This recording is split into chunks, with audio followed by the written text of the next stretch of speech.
Does college matter in the future? What will be? Definitely, but it depends.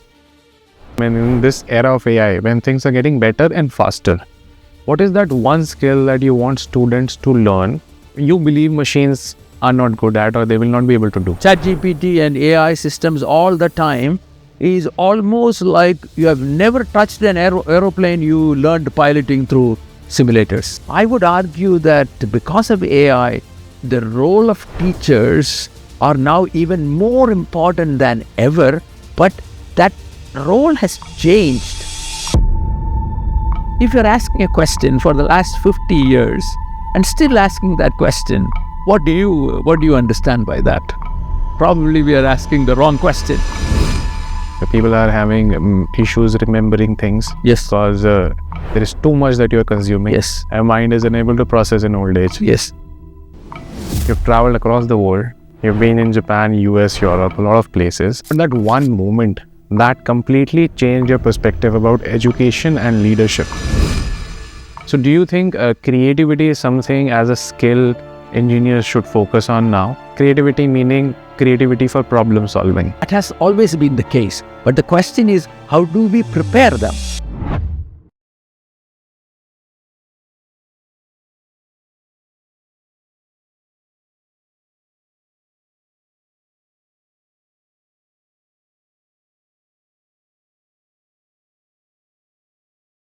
So hello and welcome to the Gut Feel Show. How are you doing? Very well. Very good. It's a pleasure meeting you. Like I mentioned, and I'll mention it again. Thapar was my dream college. I couldn't get selected because, it was a dream college because I'll tell you, as a kid, automobile was something I was fascinated with and wanted to be a mechanical engineer as a kid's dream. But I didn't get selected, and it's a pleasure meeting you today because I'm an engineer again, but I'm a computer science engineer now. But there's a lot to talk to you about, and I want to start with your journey. You've traveled across the world. You've been in Japan, US, Europe, a lot of places. I want to know about that one moment that completely changed your perspective about education and leadership. About education, I can't think about one instance that changed me. I can't, but there are multiple instances. But about leadership, probably, this was, I was faculty, I was a professor at UT Dallas. There, I had a joint appointment. I was an affiliate professor at the Department of Material Science and Engineering. Also, I was at the business school. I was also leading a small leadership center, one of the founding academic directors of the center. So, that instance that really changed me as a person, and definitely that is related to leadership. The idea that as an Indian, it is, I don't know, is it a part of our culture or it's me? It's always about what I can get. This is me.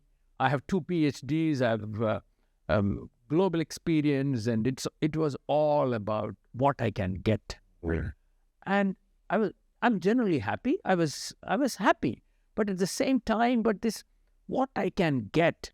That's not fair. This is not fair.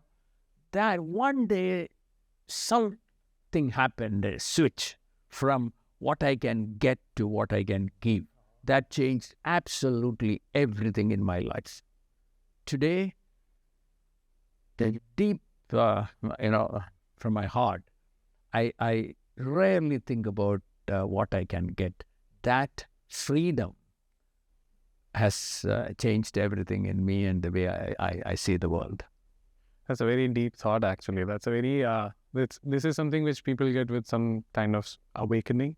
And when you realize that giving is more important than getting is amazing. I love that thought. I don't know how that got into maybe that was the time. I still remember I was 38, 39 years. So that means till that time, I was not having the best of the best time. The day you stop thinking about what I can get versus what I can give, everything will change. Yeah, so perspective changes. Yes. You see the world differently. Completely. Tell me something, if a student, because today's time is progressing and changing very, very fast. The rate of change is very, very fast. If a student asks you today, does college matter in the future? What will be your answer? My answer would be definitely. But if I want to be a bit more humble about it, I would say it depends. But my conviction is that it matters. But the challenge is, what is a good higher education for? Yes. Because when you talk about college, that is the question. How many of us really answered that question? Yeah. So asking useful, interesting questions are very, very important. We were discussing about, I came from Calcutta. I was attending a industry university forum or a conference organized by FICCI. And my first question when I started speaking, first question to the audience, most of them were relatively young, most of them. I asked them, do you remember when did we really start discussing about this importance of industry-university collaboration? And the feeling was that as long as they can remember, if you're asking a question for the last 50 years and still asking that question, what do you understand by that? Probably we are asking the wrong question. If you ask the same question again and again for the last 50, 60 years and expecting a different result to come, there is a problem. Yeah. So then I started with a funny story. It's a made-up story, but that story made quite a bit of sense. So the story is this. I'm from a small village in Kerala, and there used to be a doctor. This doctor only operated with two medicines. First one is he would convert every disease into typhoid. And then he would treat typhoid, and then the patients would be okay. So the idea here is everything that is wrong with higher education in India could be solved by stronger industry-university collaboration. So that means we are asking, so the title of my talk, if I can recall, industry-university collaboration, is it lazy theorizing or lost purpose? For me, it is definitely lazy theorizing. And with the policy interventions, new policy innovations, unfortunately, I'm sorry if I sound arrogant, but I consistently see lazy theorizing. That means we do not want to stretch, we don't want to ask ourselves difficult questions. So my call for action was that let's ask a different question. And the very first question should be, what is a good higher education for? And I see at least three important reasons why we should experience that. Number one, it would definitely help you get into this journey of self-discovery. It's not a cliche. Wanting to, the idea of understanding you better and better and better. I can tell you, I'm almost 64 years old, and I'm still knowing about, self-knowing. So that's the case with all of you. And higher education would definitely help you if you're at the right place and if you're fortunate enough to have good teachers. Second point is the idea of achieving intellectual humility. So recently I had also written a LinkedIn post on this. I started asking around my colleagues and others, also random people, what do you understand by critical thinking?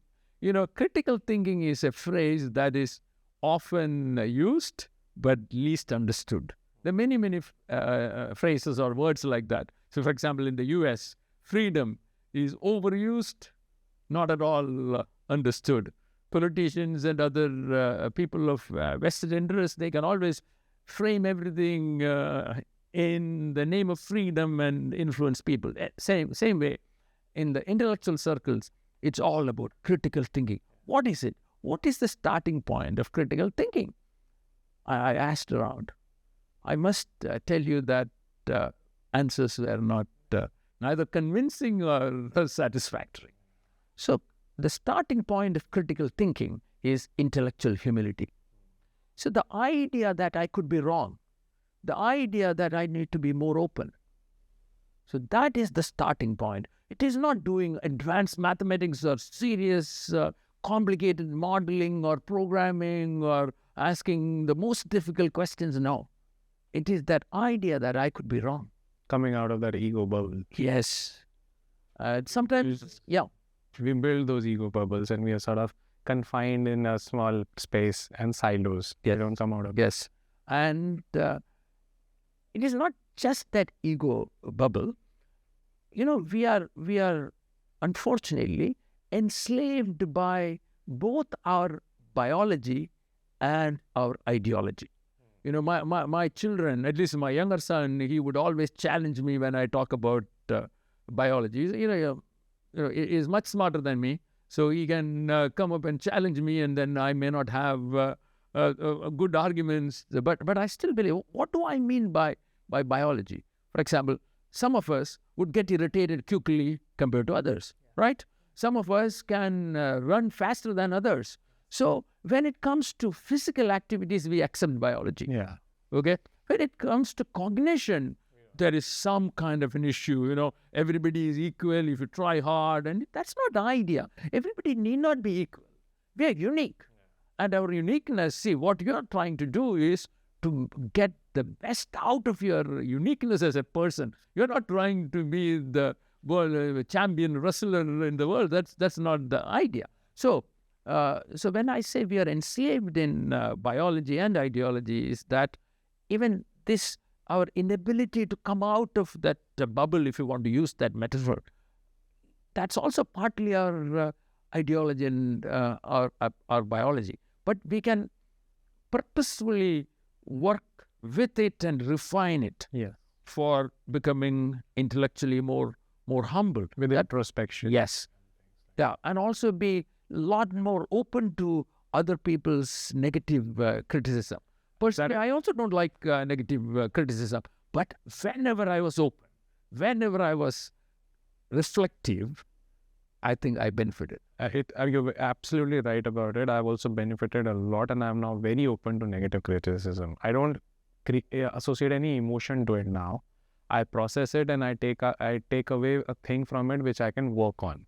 A lot of us growing up, millennials, we have blocked negative criticism. We are afraid of it. We are scared of it. We feel threatened. It brings out vulnerabilities. So we don't take it as an input. We block it. While there is a lot of growth in that input, I think we don't know the processing of that input. And I also feel from what you said that I personally feel, and being a dyslexic, I suffered in the school education system, because the school education system was designed so that every student was compared on the same parameter. There were not different parameters to explore different cognitive abilities, like you said, biology. We were not given different tasks on the biology differentiation. Same parameter pe everyone was being compared, and top 3 positions were the target. So I think we confined ourselves and practiced that for quite a long time, which stops us. And that is where I want to ask my next question is, compared to when you were studying and how you are seeing students and the education system change now, what is that change that is happening, and is it good or bad?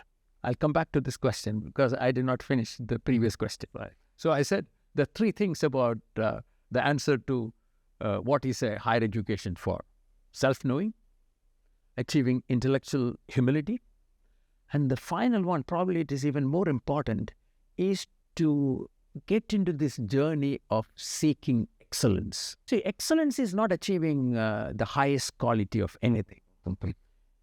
It is also not about benchmarking. He or she is doing this, I want to be that way or better. No. Excellence is this idea that I want to do it better than before.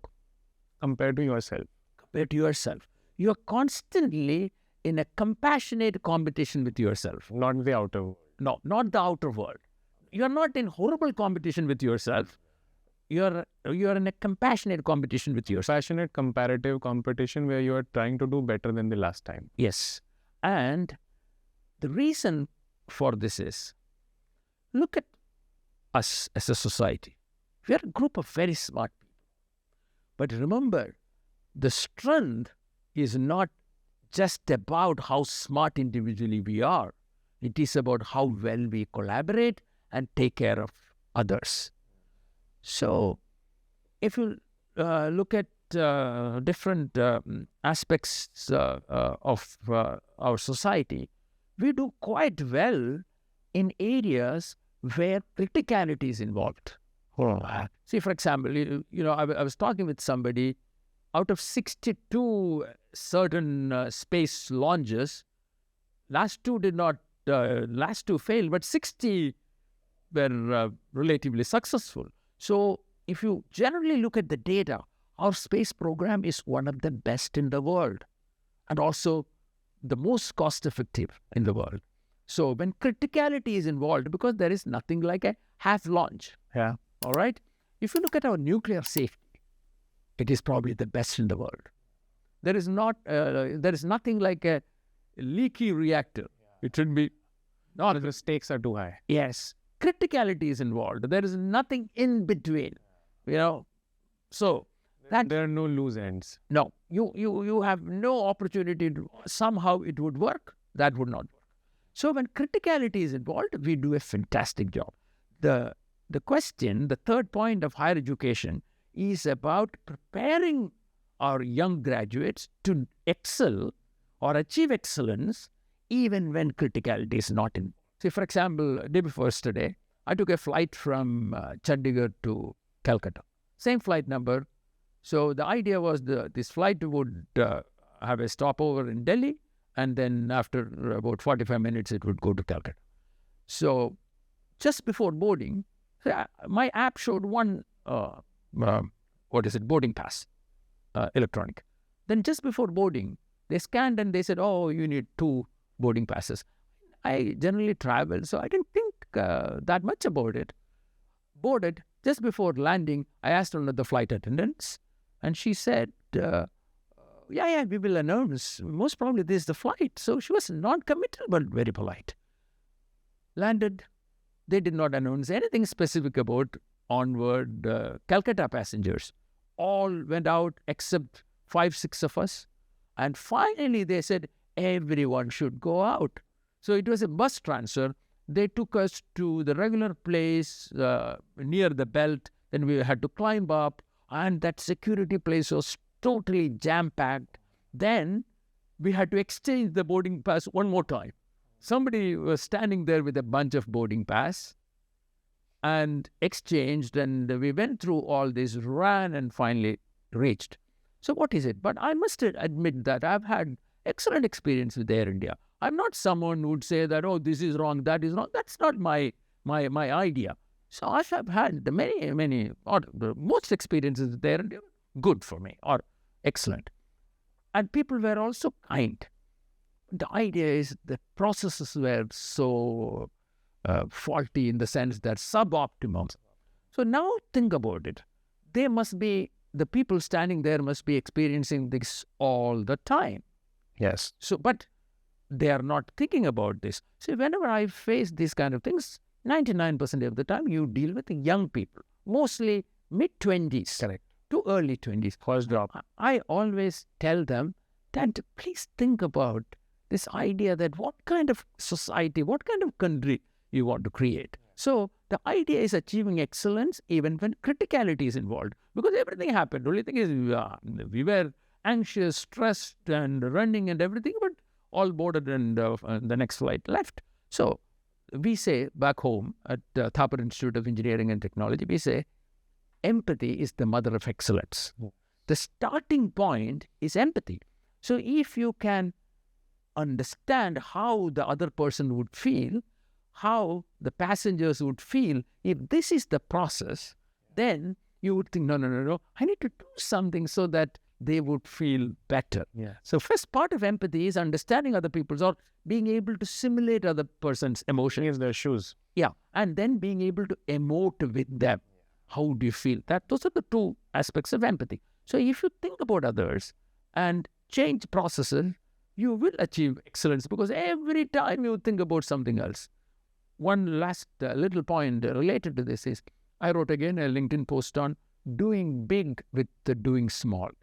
We don't have to do big things.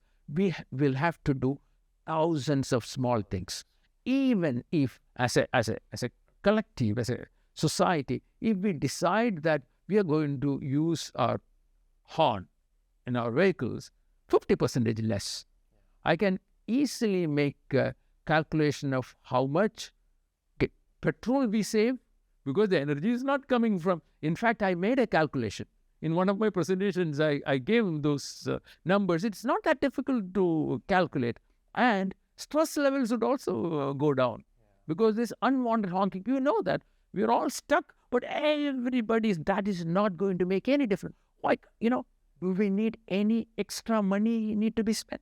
No need of extra funds, no new technology needed, but we can change a huge difference. If we all think that, we will just keep talking about, it's not honk. Maybe we need to train people for like PIP, that small, so that These are the same people who appreciate these things in Europe. yes, But come back home. exactly. And this is also some conditioning which is Absolutely. anxiety conditioning. Yes, We've seen it and we have absorbed it. We do it unconsciously and we go abroad and we say, wow, these guys are amazing. So I think we are not doing what we want. Like you even mentioned about the plane incidents, the person in mid-20s, the same person when they take a flight have an expectation of everything going smooth. Yes. But we don't associate it for the other person. Yes. That is where empathy comes. Yeah. That is the only way. And our next level of achieving and being probably, I wrote again a LinkedIn post on by 2060, we may be probably number one GDP basis, maybe two, but we can get there. Really, we can get there. But the question is, every time we think about more money, more technology, of course, those are important. But we can do a lot more without more money and without any advanced technology. I think we need more empathy. Absolutely. In our systems. We don't need more empathy. We need to be able to see. Empathy, what is interesting is that mammals have empathy. Okay? And empathy distinctly started appearing in the evolutionary history about 250 million years ago. So that was the time mammals appeared. Otherwise, reptiles could lay hundreds of eggs and crawl away. Some babies would survive. But mammals, if emotionally don't connect 4, 5, 2, 3 babies, they don't survive. So reptiles also have a little bit of empathy, but mammals have a lot more. So the idea is not that more empathy, we have it. We have enough, unless you are a narcissist. But because narcissists have the first part of empathy, they understand your emotions, but they will not emote with you. They will not react. Yeah, they will manipulate that understanding, that knowledge, but they don't feel with you. Yeah, correct. They manipulate it. Yeah. So what is that we need actually? Not just more empathy. We need to erase the line separating between us and them. Yeah. So if I'm standing there and maybe I take a flight once in 5 years, but I work at the airport. All these people, some are rich, some are fancy, some are wearing expensive clothes and everything. I look at them and think that they're them. Not if you see it, I and them. Yes, not part of me. I'm kind of lower middle class person. I'm struggling to have a life. I will show them when I can. So I think that should slowly go away. For that, I think who should take the first step? The well-to-do ones, the educated ones, the fortunate ones should take. So that's also the reason, I'm never perfect. I can never be perfect. But one other change I made in my life, I'm trying, but it's not that easy, is I stopped worrying about individuals. So she misbehaved, I stopped worrying. But I started worrying about systems and processes and policies. And yesterday I was a bigger picture. Yes. I was telling my colleague that deep inside, I want to be a social reformer, but I'm having a reasonably good job and I'm enjoying that job. And, probably I will go on like this forever. But that need to affect change that would positively influence a lot more people. That is really... and through the systems, because through systems you can impact a lot more people. Exactly. Individually, it will reduce. Individually, you are also getting into anxiety and stress. You get exhausted. Yes. Individual efforts exhaust you. Yeah. But systematic changes create more impact and exhaust you. That's the idea. That's the idea. Now you can go back to your question if you can repeat. I want to understand from the time you were a student and from the time you are seeing students now, what is that change that you've seen in the higher education system, and is it good or bad? Because a lot of things are changing. You see, if you look at the last, 500 years, it has never been static. And today we want to say that, today's change is so fast. Yeah, there is some truth to it. But even written books to printing press, don't you think that was one of the biggest revolutions in information technology? So those changes were happening all the time. Look at calculator to computer to spell check to Grammarly to now large language model. What is happening right now is the rate of change is increased. Yes. Change is there, change has always been there. Yes. But right now, the previous things get discarded very, very fast. So that is something where we are losing out on the previous innovation. Yeah, but most of these changes are really superficial changes. So yesterday or day before, I was telling someone, say, for example, for those of us who are probably 35, 40 years and older, this AI is going to be a real advantage because we can easily see, generally based on our learning, our experience, our understanding, what is right, what is wrong, what is in general. Yeah. But someone who is trying to depend on AI from day one, some 10-year-old, 12-year-old, 15-year-old, that is definitely problematic. Because of that, I would argue that because of AI, the role of teachers are now even more important than ever, but that role has changed. One of the disappointing things sometimes I see with, for example, higher education institutions, look at all these technologies and they would ask a question, how can I use these technologies to do the old things I do effectively? That is not a very useful question. Oh. See, I teach out of my passion, I teach a one credit course on the evolutionary basis of human behavior for engineers. The evolutionary basis of human behavior for engineers.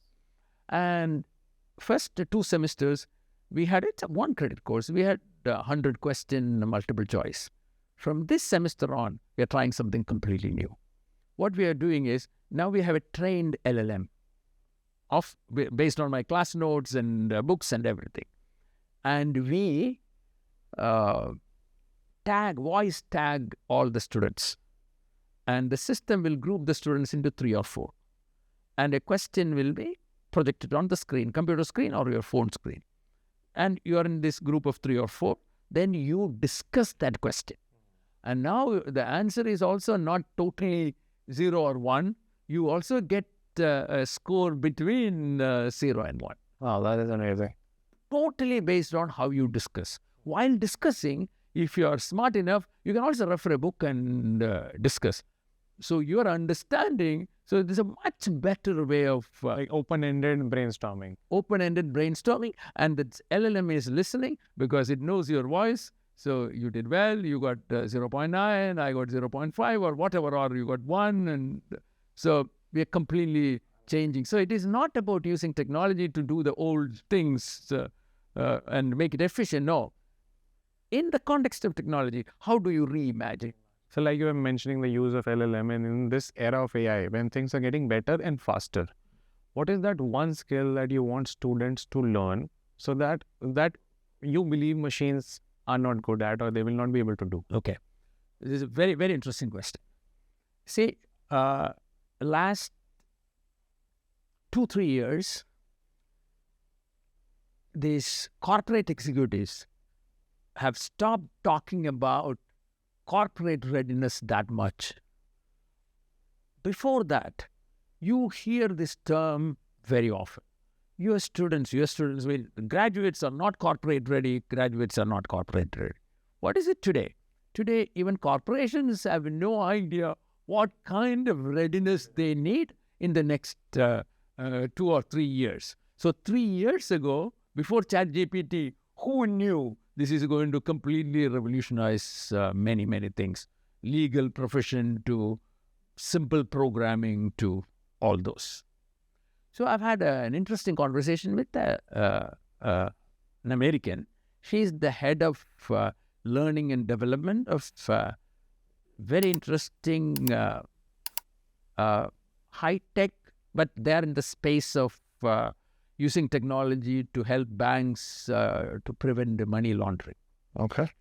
And she said something very interesting. She said, we have now almost, 3,000 highly qualified graduates in India, based in Gurgaon and Calcutta and a few other cities in India. She said, we are really not worried about whether you studied philosophy or chemical engineering or computer science, but we train them.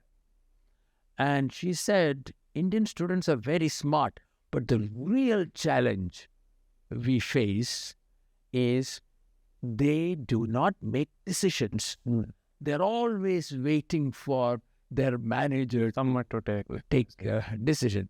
So look at it.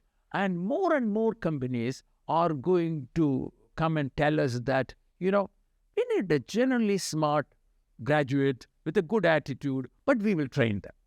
But if after all those training, their ability to make decisions, that would not come in a few weeks to few months training. That's a lifetime of training. So because of all these, because of socio-cultural changes, now we are all the time talking about safe spaces. In safe spaces, you don't have to make any complicated decisions, right?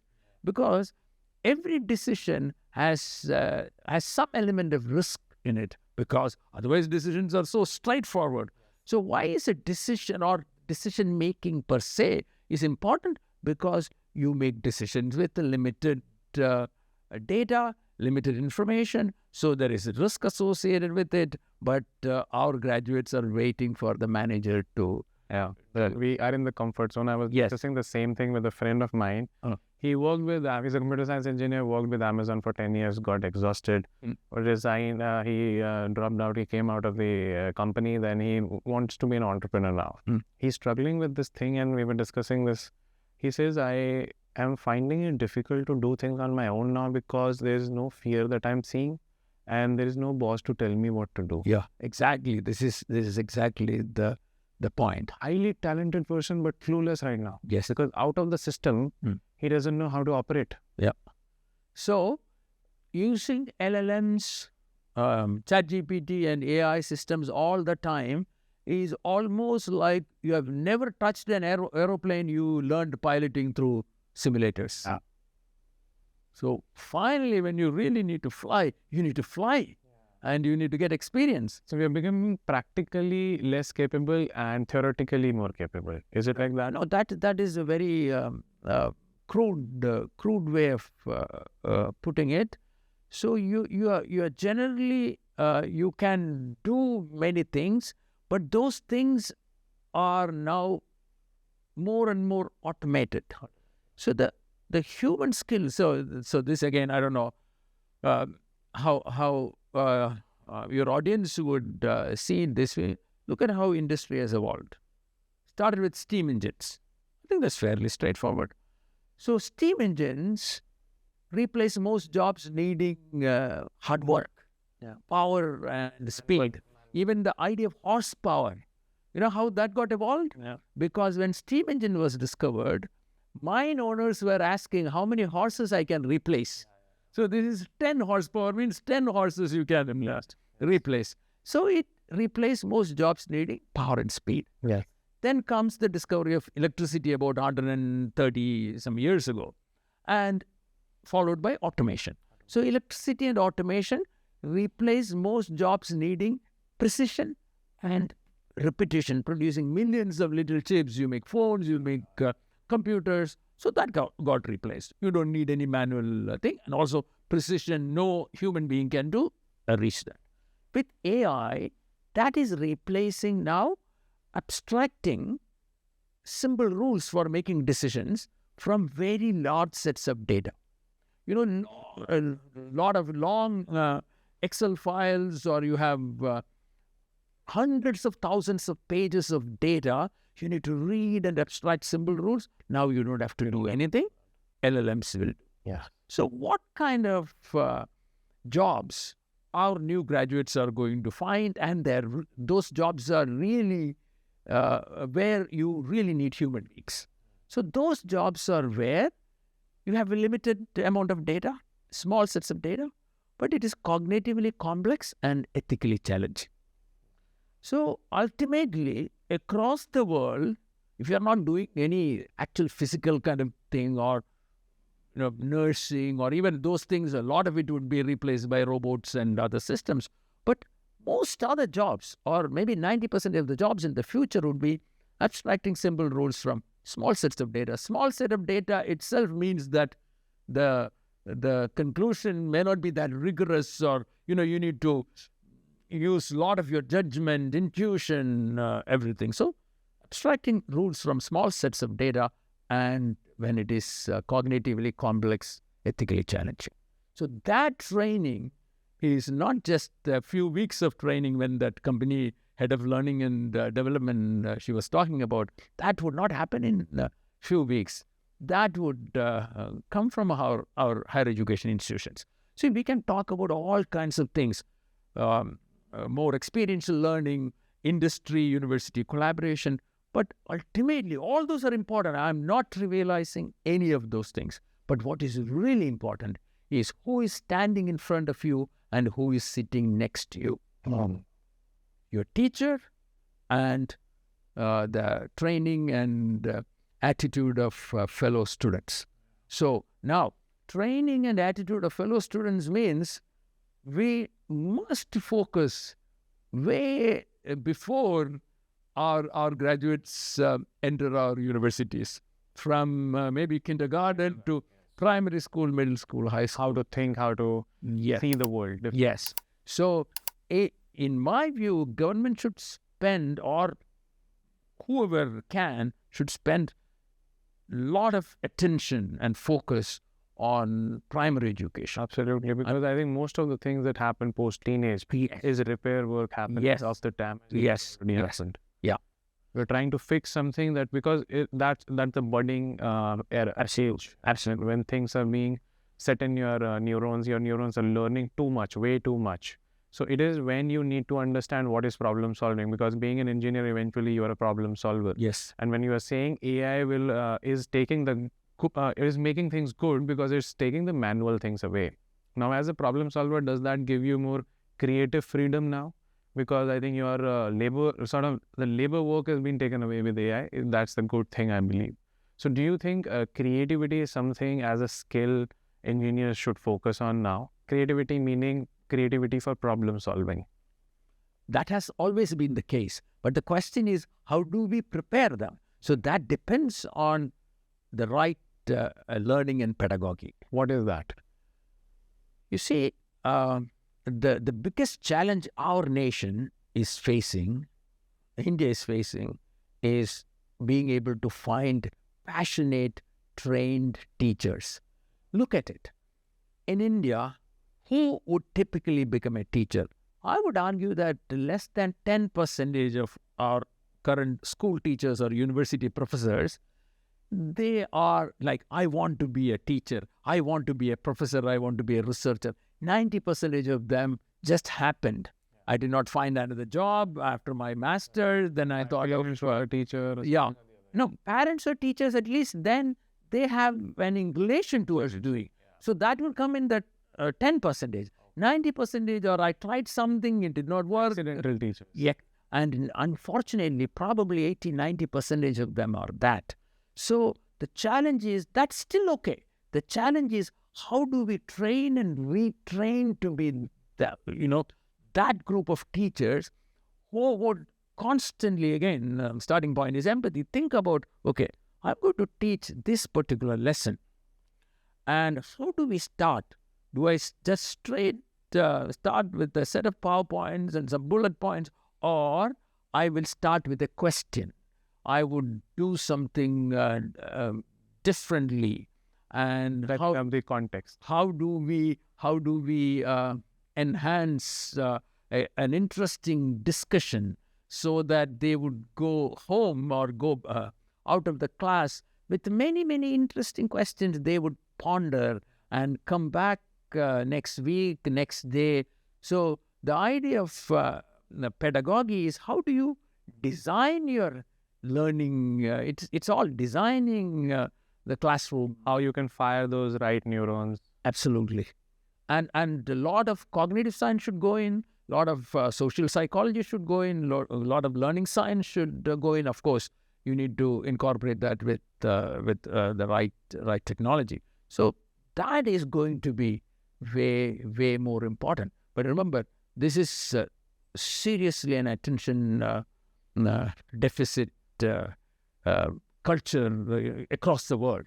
So attention deficiency is also partly coming from the fact that it's an old theory, but it's quite valid today, is the best way to influence people's behaviors. It's called behavior modification technique. It comes from the tradition of behaviorist school of psychology. They say that the most effective way is through variable interval, variable ratio reinforcement. Variable interval, variable ratio reinforcement. What is variable interval? Your WhatsApp messages. You don't know when the interesting message is popping up. It can be just now, it can be after 1 hour, it can be after a day, after a week. You have no idea. That is variable interval. It is not, the messages are not coming in fixed intervals. It is variable. So you're constantly thinking and checking, okay? Variable ratio means you have no idea how interesting those messages are going to be. Maybe the message coming after 5 minutes, not so interesting. Maybe the one coming after 27 minutes may be very exciting. After 2 hours, maybe not so interesting. So this variable ratio, variable interval will make you pick up the phone and check that all the time. Because the anticipation is very high. Yes. And that would also, unfortunately, rewire your brain, and that goes really against your ability to focus and do rigorous things. So it would be a good idea. I'm not telling you throw away your phone, but it would be a good idea for the next 2-3 hours. No, I'm not going to touch it unless something really, there should be a way for people to contact you, but don't touch it so that you can, do the type of things normally you do with a lot of focus, a lot of attention and persistence. So that one, our brain has not been evolved to using these kinds of devices. So that's important. And that is where a lot of people say that kids, for example, they should be let in boredom. You don't have to engage them. Absolutely. Because boredom leads to thinking. Yes. Creativity. Yeah. Today, parents have a problem seeing the child sitting idle because they want them to have continuous stimulation, and these continuous stimulation are leading to diluted attention. Yes. And that is a big problem in front of us. And continuous random and that variable interval and variable ratio stimulation is the worst that can happen. And it's the same with older people too. Yeah. Constantly, and if at all possible, we should minimize YouTube shorts. Yeah. We need to go to specific sites or specific persons on Insta you are following, but scrolling up, down is the worst thing you can do to your... It is even preponing dementia for a lot of people. The people are having issues remembering things. Yes. Because there is too much that you are consuming. Yes. Our mind is unable to process in old age. Yes. We're seeing a lot of things coming out of it. But to seek knowledge, if you can find the right source, seek full knowledge rather than half few shots or something like that. Yes. Seeking full knowledge is something that we need. Yes. So one thing I want to know that a lot of people, like for example, in their last year of college, they feel unprepared. They feel that fear. Like we are talking about industry ready. What is it that they can do today because they are seeing a lot of change in front of them, a lot of things in front of them? What is it that can make them feel better for this change and be ready for the industry? See, many times what happens is we have not been trained to frame and structure problems because, so this again, going back to our evolutionary past, see what kinds of problems our ancestors were solving. If you look at our ancestors, maybe several 100,000 years ago, maybe 1 million, 2 million years ago, in the savannas of Africa, they were solving simple, dangerous, and problems needing immediate solution. You sight a lion, problem is simple, but it is dangerous. Either you will have to run or climb a tree. Yeah, high stakes, but the solution should be immediate. Okay, so this is the wiring of our brain. Urgency. Yes. But what are contemporary problems? Contemporary problems are complex, not so dangerous. Most of the time, these problems are not so dangerous. They're not life-threatening. Yes. And solutions can wait. But your brain is not wired to wait. You will jump into answers. So this is happening continuously, even during university education, because your professors are also not trained to deal with this. So this was also the reason why we have introduced that one credit course on evolutionary basis of human behavior for engineers. I think that is very, very important. At engineering college, I was reading it on my own because I didn't have it in my college. I was reading human behavior myself, and I realized how important it is for any problem solving. As an engineer, you need to empathize. That is what design thinking talks about. Yes. Yes. Design thinking is all about empathizing with the user and the problem. And that is where I think that design thinking approach is needed in engineering systems. Yes. So this particular course, because when you started you're asking me this question, so we start this course, this evolutionary basis of human behavior for engineers. We start with something called the evolutionary mismatch. That means what the brain has been wired for versus what is the context. There is always, see, for example, people gain a lot of weight if they eat a lot of fat and sugar, because evolutionarily, the tendency to eat a lot of fat and sugar helped you survive, because you may not get food for a week. But today, that is not the case. So, stress is also because most stressors will disappear. Either you will get eaten or killed, or that stressor will disappear. Today, you go home and ruminate on what did he say, what did she say, what happened, what will happen. So these are all evolutionary mismatch. But for engineers, one of the most important evolutionary mismatches is this difference between simple, dangerous, and problems needing immediate solution. That's our brain wiring. Contemporary problems are complex, not so dangerous, and solutions can be. So how do you deal with this? So we need to train our students for, this critical thinking is overused. We say that we need to help them to compassionately reframe problems multiple times. What is reframing? Reframing is you can look at a problem. Say, for example, a big problem, let's take poverty in India. One way of framing is, they're not well educated. Another way of framing is, maybe they're not working hard. Another way of framing is, government is not doing anything. A third way of framing is maybe the social hierarchy, and these are all different ways of framing. Every framing would have a set of assumptions, and you may not realize what assumptions are you working with. So train our students, our graduates, to not only understand how do they frame and what assumptions are behind this framing. Can you relook at the assumptions, refine them, challenge them, modify them? Then you will get another frame. So when you frame it, say 5 times, 10 times, then you see the problem quite differently. So you imagine you go with that mindset to an organization, and you may not know certain skills. You can quickly learn. You tell me what skill is. See, we talk about we need to change our education system, this, that. But all those successful people across the world, they all studied in that old education system that is now needing a lot more change and transformation. So it is that mindset, that attitude, that openness, that intellectual humility.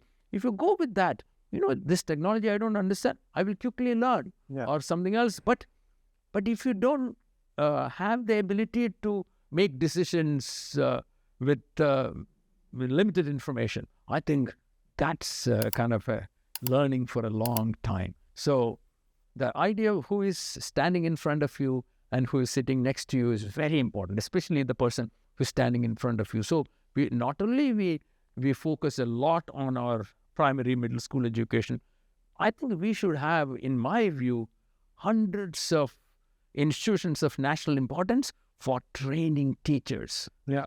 Really training teachers. And we don't have to overly mix teaching with research when it comes to training teachers. Then everybody would say that, okay, our ranking agency is looking at research more than anything else, so we'll focus on, no, we really need brilliant teachers, well-trained, maybe 300, 400, 500 small institutions of national importance across the country to train good teachers, because without good teachers, we cannot change anything. And this is something I was talking to someone, and this is the best primary school in, like the earlier school in Delhi. And the lady was here, Mrs. Sonia Phillip, and she said even the profession of teachers is more difficult than doctors, and we don't give it that much of importance. Absolutely. Absolutely. That's exactly. You know, also teachers are also dealing with real lives, real impact, like a doctor does. And we're not trained to, we're not equipped to handle that life in front of us. Yes. Yes. Like a lot of what is to be done in the first 5 years, like even in the first 7 years, which is the most formative years, and we have the least of importance of teachers who are trained to do that. So that is where the thing that you mentioned, absolutely, teacher training is very, very important, and from the very beginning. So, we are not just making a statement like this. So we are going to, we are now in the process of designing a master's program, and we are going to, in the area of learning science and technology. So we want to go deep into all the fundamental aspects of learning science and curriculum design and pedagogy, and also carefully use the advanced technologies. And this is going to be offered hybrid mode. Our goal is to touch every high school, if possible, or middle school in the country, because it is hybrid. Wow. So that's the idea. And it is going to be very, very cheap and affordable for, if you are a school teacher, you get 90% scholarship. That means you for the whole master's program, you will spend probably, we have not finalized the tuition, but you will spend probably less than 20,000 rupees for the whole master's program if you're a school teacher. I would love to separately talk about that once you begin that, because this is my favorite topic and core area of interest for me. I want to eventually work in a space which creates impact in the school education system. This is amazing, and I'm glad you're doing that. I was talking to Sonia Phillip also, if I can help you in any way, because this requires immense amount of work, and that is how the future will change. Coming back to our engineering space right now, I want to ask you, my final question is about, do you believe this saying that goes around that lazy engineer is the best engineer? Is it true? And what does that mean? Because it goes around in the engineering colleges. What does that mean? It can mean or is it not true, or what is it a myth? It is, say, for example, if you want to generalize engineering and innovation with the experience of Steve Jobs or Bill Gates, then we'll be in trouble. Yeah. So there are very successful lazy engineers. There are also equally successful hardworking engineers. So the question is, how do we understand our own uniqueness and get the best out of it? Yeah. So this idea that, this is something I think it's very important. We read this news about, from this IIT or this NIT or from BITS Pilani or Thapar, this particular student got 1.5 some crores package. you tell me, what is that information? When I read, you read, or a typical student or a young graduate reads that, what is that we should make out of it? It only, I think, brings stress into every person that's reading it. Exactly. It is mostly, I don't even think that that would motivate anyone. Once, how does that person's salary matter to me? But it in place, it is giving me comparative stress. Yes. I'll compare and stress about it all night. Yes. So if you this one instance, one story, one anecdote is not going to generalize anything. So this is very important. So there are successful, interesting, innovative, lazy engineers. There are equal number of very, very hardworking, smart ones. So the answer is, it really depends on, what you're thinking about it. But the question is, each one of us, we are unique, and we don't have to be in competition with anyone. The true success, or the idea of success, should be defined by the individual, for the individual, of the individual. I'm glad you clarified that, because it's sort of a badge of honor that kids compare to each other, that lazy engineer is the best engineer, but I think it should not be like that. No. And the success is also, because now what happens is, the idea of success is defined by someone else for you. Yeah. Your parents, your teachers, civil leaders, politicians, some or influencers would define what success is. Yeah. You need to define success for yourself. Then there will be no competition, because you will carve out a unique space. Exactly. So you've written an article that by 2060, India will be the richest nation. Do you still believe that? And if yes, tell us more about that. Very much. But one of the most important aspects we must remember is, jokingly, but it has a serious meaning attached to it, we feel Indian only when there is a cricket match or a terrorist attack. Yeah. So all the successful great nations, societies, have mastered this art of working as a large team. We must find a way to consider 1.5 billion people as one single family and beyond. That's not enough, because also India has this opportunity to lead the world, not because we have our strength of our army or number of fighter planes, lead the world as a compassionate society that is good for the whole world. That is the only way we can sustain. So if you look at it, India is not a traditional collectivist society. We are a micro-collectivist society. Micro-collectivism means that we do everything for our close friends and family. And beyond that, it is them. Block it. Yes. So again, going back to the idea that the starting point of empathy and compassion, not for our small micro-collectivist group, for everyone. This we can practice. We need to really start looking at everyone else as one. Is part of us. This sort of pure compassion and Buddha. Yes. And of course, Mughals and the Britishers, they came and they did, a lot of bad things, maybe some good things. I'm not here to debate that, but we should ask a fundamental question, even before thinking about it. What made it possible for them to come in? That is also micro-collectivism, because they could divide and rule. Exactly. I will partner with them to fight with you. They could see the division. Exactly. And they have intensified, they have done everything to divide it further. It is not just that Britishers were dividing and ruling. We created the circumstances for them to effectively use that technique to rule us. I think empathy is the mother of excellence, and we must, as quickly as possible, become that one large team of 1.5 billion people. Muslims, Christians, Sikhs, Jains, Buddhists, Hindus, all are Indians. and we are one big family. And it would be a great idea if we keep our religious identity within ourselves and spiritually looking at fellow human beings and consider that we are one strong family. And that is not only going to be good for India, it is also going to be good for the world. Yeah. We Indians don't make the statement that we will just do what is good for India. No, we will do what is good for India and for the world. The idea of Vasudeva Kutumbakam. So you also very strongly believe about mixing engineering, management, and liberal arts. Tell me more about that. So I want to start with what happened. This was about probably 5 years ago, 4 or 5 years ago.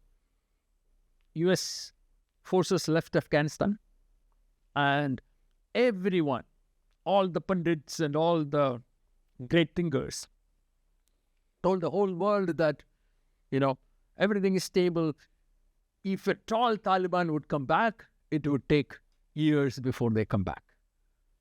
How many weeks did they take? Practically less than 2 weeks they came back. Now look at it. Why did that happen? Great scholars from Oxford and Cambridge and MIT and Harvard and all these places, or University of Delhi, JNU, all these places, great scholars, most of them thought that that is going to be the case. But in reality, in 2 weeks, they came back. Why did that happen? Because we, or those scholars and thinkers, looked at the situation of Afghanistan through the lens of their training. If I'm a philosopher, I look at through the lens of philosophy and say that, ideology is an issue, we need to be more open-minded and this and that.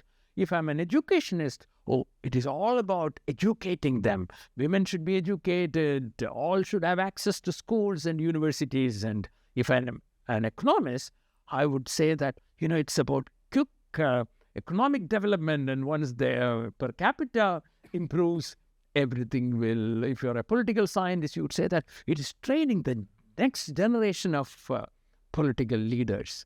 But everyone looked at through the lens of their training. A good liberal arts and science education is going to give engineers or doctors or lawyers a set of lenses to see the world, not just one disciplinary lens. You could be a mechanical engineer, but you can also see the world through the lens of anthropology and philosophy and political science and economics and sociology. And this is going to be the future, and a good liberal arts and science education is absolutely essential for training the next generation of graduates. And back home at Thapar Institute of Engineering and Technology, we really do a very good job because we are very passionate about doing this. We have a very strong engineering program, but also a very successful School of Liberal Arts and Sciences. Successful in the sense that we were also successful in attracting at least 7, 8 different nationalities. We have British, we have Australian, we have Japanese, we have Iranian. I might be forgetting. There are Italian. We have several nationalities, and it's a very interesting blend of cultures and thoughts. And so now, from this year, our students would be able to take a minor in liberal arts. So that's the idea, giving them a set of lenses to see the world. Multiple perspectives. I am glad you brought in a really good perspective from a person who is getting into real life from engineering and learning higher education. In that process, I think this would be really helpful for people to understand how to deal with real life and how empathy is important and not just rational thinking. Thank you so much for this amazing insights, and thank you for being on the show, sir. Thank you.